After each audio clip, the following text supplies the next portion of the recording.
The Chiefs had made a flip during this draft cycle and free agent signing period. They went from having no DBs in the world to, they got 6 guys over 6'2". Who's going to make it? Who's going to get into it? And what wide receivers will they be practicing against when they get into OTAs and rookie minicamp coming up just this weekend? We're going to talk about it today on Locked On Chiefs. From the land of the free and the home of the Chiefs, this is the Locked On Chiefs podcast. Welcome back, friends and neighbors. This is Locked On Chiefs, part of the Locked On Podcast Network, your team every day for free on every platform that we know of. And hopefully, we'll find some new ones as well. Check those out. Get subbed and liked and all that stuff. Thanks for making us your first listen.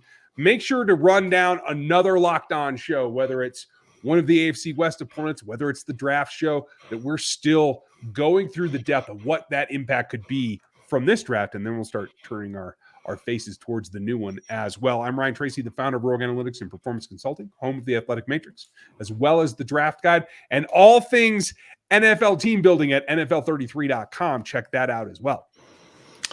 And I'm Chris Clark from Chiefs Corner, and I'm going to mainly be talking about salary cap and statistics and analytics at Chiefs Corner, although I have a couple of other things that I want to be getting into on that as well. When you start talking about this Chiefs team, I think it's really interesting. They went and they draft 3 corners, and then they go and make a trade for another corner.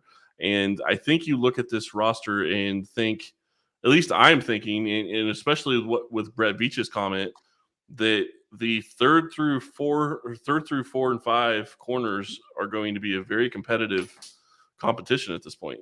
And I'm not so sure. Absolutely. I think Fenton makes the team, but where is going to be a big question. I think Fenton's a starter. Maybe. That's a great discussion. Why would you think that Fenton would be the odd man out after all of that? I'm not saying he's the odd man out, but I don't know that he's going to be a starter. They traded for Lonnie Johnson. Is he going to walk in and be a starter? I mean, you're going to have Big Duffy. I see those two battling for number 3. Well, no, and I agree with that. But that's my point is you bring on Williams, and he's going to have to be on the roster. And I understand Watson is a 7th-round guy, so maybe you don't have to keep him. But you made all these investments in corners, and it's interesting to see them go and make a trade for another corner on top of all that.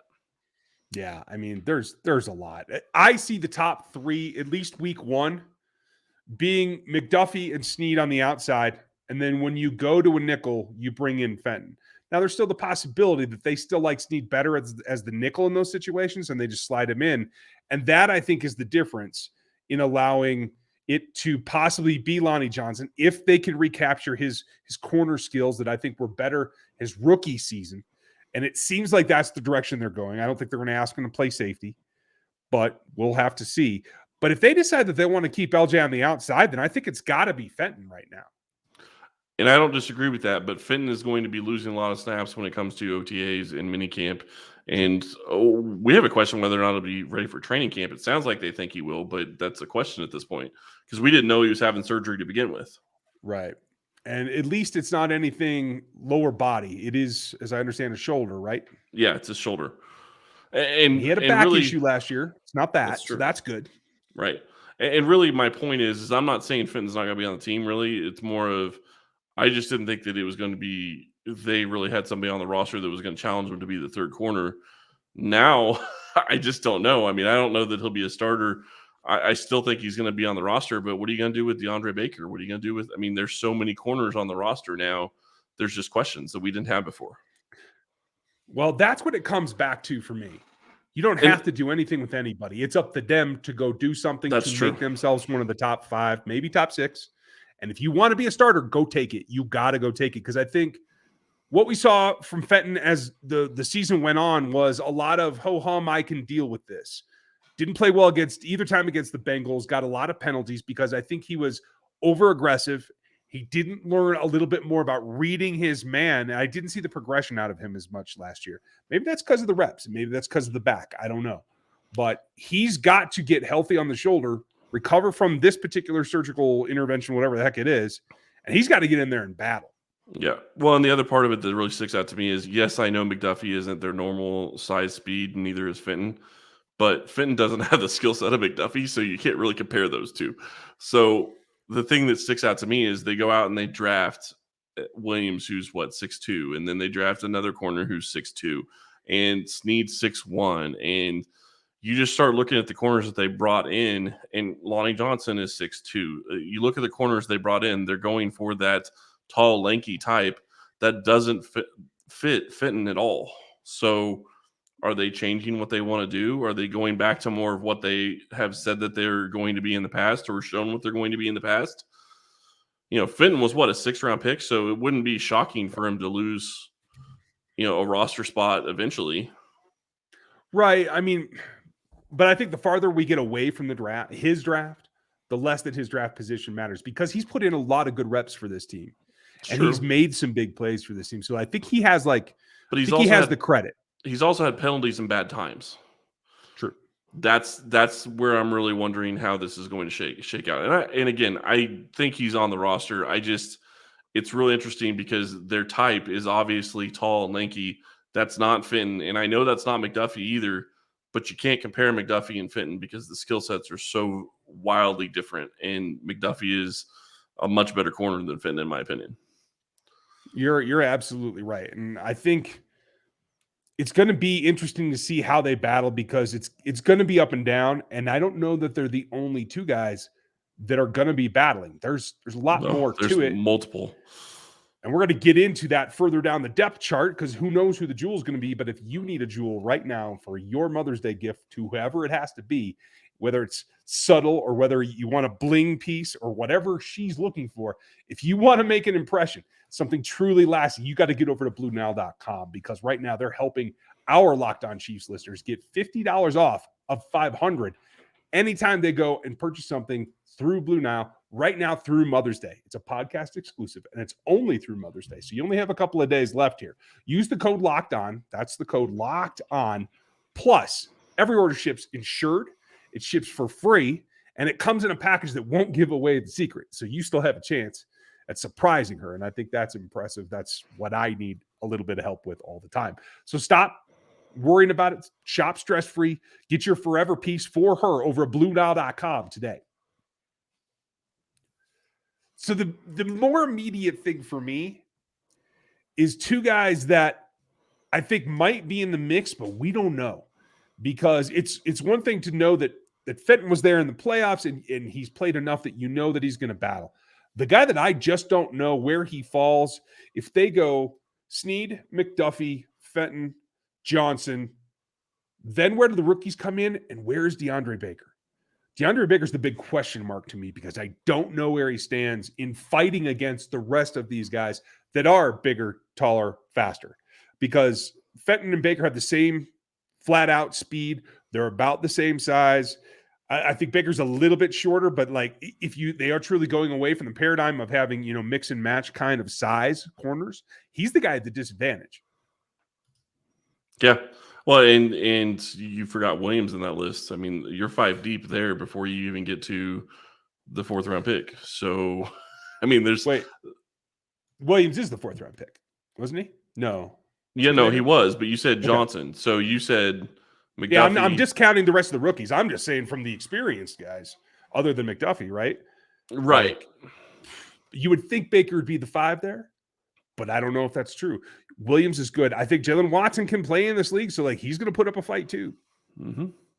Yeah, and that's corner is one position you're not going to want to risk losing somebody at. So I think that if it comes down to that, they could go Watson over somebody else. From what I have seen to this point of Baker, I just don't think that he hasn't translated to the NFL like you would hope that he would have. And that's obvious something that can change this season. With the injury, it's a question of whether or not he was fully healthy and whether or not he was trusting his leg. If he's not trusting his leg this year, it's too late for Kansas City to have Baker on the roster, in my opinion. So the last guy that I think has an inside track against the rookies other than McDuffie. I know where you're going with this. And I think you're going to agree. I don't know. But I think Boodle could put up enough fight to make a 6th spot, maybe even a 5th, depending on what happens with Baker. I don't know if he can. I don't know if he could make the 5th, because I think they're going to give that to Williams, and he would be the 5th in that regard. Boodle is also is 5'10", so if they're really wanting to go with taller, lankier guys, he's not going to fit that mold. So, but if you're not going to keep Fenton or you're not going to make Fenton a starter and you don't want LJ in the nickel, who else can play nickel? No, that's fair. Because the longer, bigger corners can't. I don't want Williams in there. I don't want Johnson in there. And Watson, that's not even a thought for him. That's fair. But I think I still think that they're going to have Snead play in the nickel because that's where that's probably where he's best at. And honestly, I wouldn't be shocked if McDuffie saw nickel snaps at times. I want to get to the point where somebody travels. I want them to stop with the side-to-side thing. Yeah, and I get that, and I think eventually they could get there, but I don't think they're going to get there this year. Maybe not. You're gonna have to have guys that are set in their positions and set in what they're doing before you're going to get to where you can travel. I don't think they're there yet. I think they're getting closer, and I think this draft can go a long way to adding to that. But there's big questions going into this. If Fenton's not a starter, let's say he's not one of the top 3, is he still one of your core special teams guys? Does he become a core special teams guy? Yeah, I would think so. Right. So, Fenton and Williams are going to be your core special teams guys because I don't think they're going to be getting rid of their 4th-round pick. And I still argue that if you really like Watson, you can't put him on the practice squad just because that is a premium position and you're more likely to lose him. Yeah, but I don't know. Depends on what he shows in training camp. I was going to say, I don't know if the rest of the league, being a 7th-round pick, I don't know if the rest of the league is going to come calling real quick. So I would feel a little bit more comfortable about that. But the good thing is they have all these bodies at the corner spot. It's going to be a good battle. And at the end of the day, this is a premium position, and they've made pretty much, even down to signing street free agents in the UDFA class to try and bring around the secondary and add to it. We'll talk about the safeties another day because that's going to be an even more interesting battle, in my opinion, because I think it's more wide open. But it's not just the corners. That's not just the only premium position that has to get moving forward because they can't afford to let that slip. But they also have to keep up the offensive side of the ball. They made some investments in the wide receiver. So who are these corners going to be battling against in camp? We're going to get to that here in a second. Before we get there and we start talking about these wide receivers that everybody likes to talk about in Kansas City, let me tell you about our friends over at BetOnline.net. BetOnline.net is your number one source for all your betting stats and sports info. Find all the latest sports developments, league reviews, and news, including this year's basketball playoffs, Major League Baseball, and this weekend's run to the Roses as the Kentucky Derby is back. BetOnline is your continued source for all your sports wagering information, from live betting to playoffs, esports, and more. Head to the website today or use their mobile device to learn more about the trends in action. BetOnline, where the game starts. So now it gets really interesting because they didn't have to put a lot into the position. And it's kind of an atypical UDFA class. Matt and I talked about that yesterday, guys, if you want to go back and listen to what that class is. And there's a lot in there. There isn't a lot of wide receiver, though. Nope. So this whole process that we thought, hey, maybe they could do X, Y, or Z. As we understand it, they did make a lot of calls and they made a lot of effort to go up into or close to the top 15 to try to get one receiver named Jamison Williams. That didn't work out. You ended up falling back to your original plan, staying mostly defense and getting your second favorite pick, as we understand it, on their board in Sky Moore. But is that enough? There's been a lot of talent here as of lately. But when you take a look at it, where do you think that Sky Moore slots in, at least right now, as a rookie? Well, as a rookie, before any camps or any OTAs or training camp, I think he's the number 4 wide receiver. I don't think you can put him ahead of McCole Hardman because Hardman knows the offense and knows all 3 positions. Do I think that Sky Moore has the ability to be a top 2 wide receiver before the year is over? Possibly. I think he has the skill set, and if he can pick up the offense, he has the ability to do it. But that's a pretty big ask in an Andy Reid offense. Yeah, agreed. That's where things get interesting. Now, if you just go off of who played snaps in 2021, your 5 and 6 are Josh Gordon and Darius Fountain. Yep. And that's that. I have a feeling that's kind of the way it's going to go right now. But the other options are Cornell Powell that we didn't see anything from. So maybe he's made a lot of progress. You never know. His former teammate, Justin Ross, who was just signed, big medical case. We'll probably know in the next couple of weeks whether he's on track to even have a shot at the roster or not, just physically how he moves around. I think we'll know probably by the end of this weekend with rookie minicamps. Because I think he's going to get on the field and you're going to know whether or not he has what you think he's supposed to have. And if he doesn't, then he may not even make it to the OTAs or it's a training camp. And that's sad, but I get the thought process as well. And I still think it's well worth the investment for Kansas City for whatever they paid him for coming in for this. His skill set is so rare. I think there's a lot of opportunity there. And I still think, with what Brett Veach said, it sounds like they expect him to contribute this year.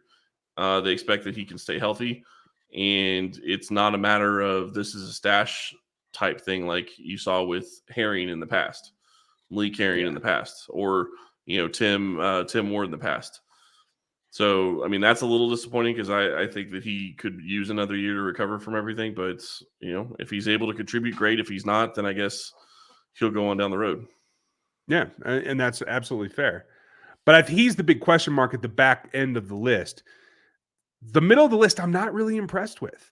Cornell Powell, obviously, we said, is a question mark. Corey Coleman, Gary Dieter, Omar Bayless, Sexton, Watson, Jennings, none of those guys have a shot at the roster, in my opinion. If they do, something's gone terribly wrong. Hard to argue with that. It's going to be very, very intriguing to watch what Corey Coleman's able to do and when he shows up and how he's able to play. You would hope, though, that those are the kinds of guys that are going to be your fifth and sixth wide receivers, and they're not going to be making much contributions on offense, and they're going to be special teams guys. But that's not Corey Coleman to begin with. So, in my opinion, he has to go make a case for himself to make the roster as a top 4 wide receiver, and that's going to be very hard to do. Yeah, there's less than a 1% chance of that happening. The man hasn't played football in 2 years. I don't care. Neither had Josh Gordon. I agree with you. Neither had Josh Gordon. That was a different case, though. That wasn't a physical limitation. True. That's where I'm saying, I don't see how, even if training, if he could be in shape to do that. Otherwise, he would have been on a roster a long time ago. He is going to be 28 years old by the time the season starts.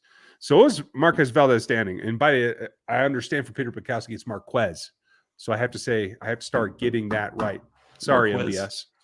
Yeah. Yeah, just say MBS. It makes it a lot easier. Right. Gordon is over 31 years old. So that, I think, puts a little extra stress on him. But I think it comes down to 5 and 6. It has to be Gordon, Fountain. Maybe if Ross is everything that we hope that he's recovering to be, he would be in that mix. Do you think that it's really Corey Coleman that could push for one of those 5 or 6 spots? I don't expect it.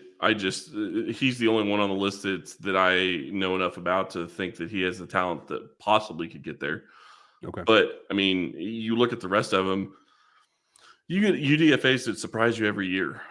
So, to me, that's one of those things. What Kansas City could absolutely use is a guy like Justin Ross coming in and lighting it up and basically making himself the number 2 or, number 3 wide receiver on the Chiefs roster this season. That would be phenomenal to have. I'd be happy if he made himself the 5th. Well, but I don't know that he's going to be a guy. Again, I don't know that he's a big special teams guy, and that's where you're going to have the 5th. You could make an argument that you can use McCole Hardman enough on special teams that he doesn't necessarily have to be the number 3 wide receiver or even number 4. I don't foresee. He better be number 2 is what he better be. He better be. But again, I'm not saying I foresee any of these things happening. I'm just saying what you want is for somebody to come in and play themselves into a position, but you're going to have somebody that is able to either be a special teamer that's going to be that 5 or 6 guy, or they're going to knock somebody down that's going to be a special teamer that's going to be that 5 or 6 guy from the top 4.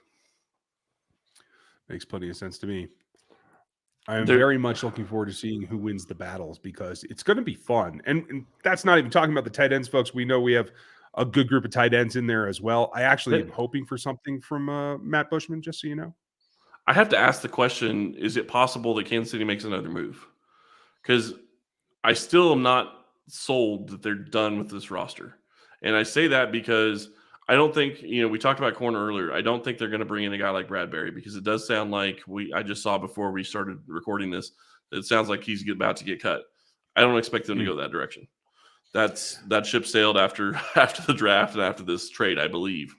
Well, and not with this group of corners that are his size-ish, right? But are way heavily more adept at man coverage than zone. Right. But it wouldn't shock me for Kansas City to make a trade of some sort to bring in another veteran-type wide receiver, or a guy that's on his second or third year on his rookie deal, because you're sitting here in a situation where you are needing wide receiver help, and you didn't get what you wanted in the draft necessarily. Even if they would have gotten Jameson Williams, I think they still would have wanted more wide receiver help. Possibly, yeah. So I still think that it's possible that they're not done. And I think that there are going to be guys that are going to be let go over the next couple of weeks. And definitely there's going to be some people that are going to be let go at cut down time. So would not shock me to add somebody. Not one of them. Huh? But and Kadarius Toney is not one of them they should add. I'm just saying. Well, that's fair. And N'Keal Harry is not one I would probably look at either. No. But my point is I think there's going to be wide receivers out there that maybe you could look at.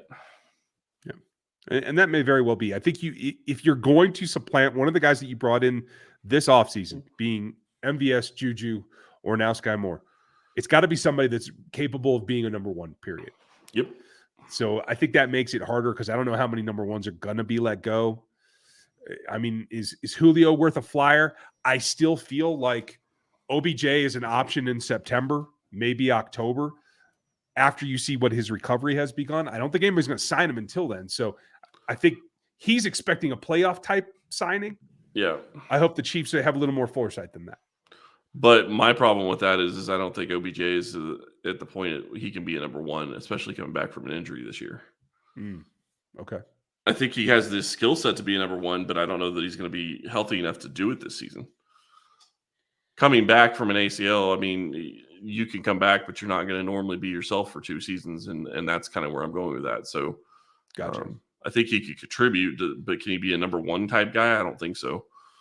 I'm really curious to see what they do with the wide receiver group, because right now you have 2 huge guys in Juju and MVS, and then you have Sky Moore, who's a little bit shorter and can do a lot of the things out of the slot. But Juju's going to be the guy that you're going to have in the slot a lot too. So, got to be something to watch.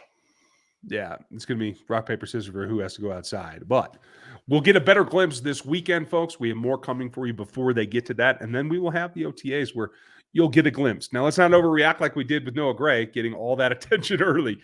But we will get some ideas, and we'll run them down for you, so don't miss it. Make sure you're subbed on YouTube. Make sure you're subbed on all the audio platforms. Check out Chiefs Corner. Check out NFL33.com. Check out RGR Football as well. We have all kinds of stuff going all the time. And it all sums up here on Locked On Chiefs. Thank you for your time. Enjoy your evening, and we'll talk to you tomorrow.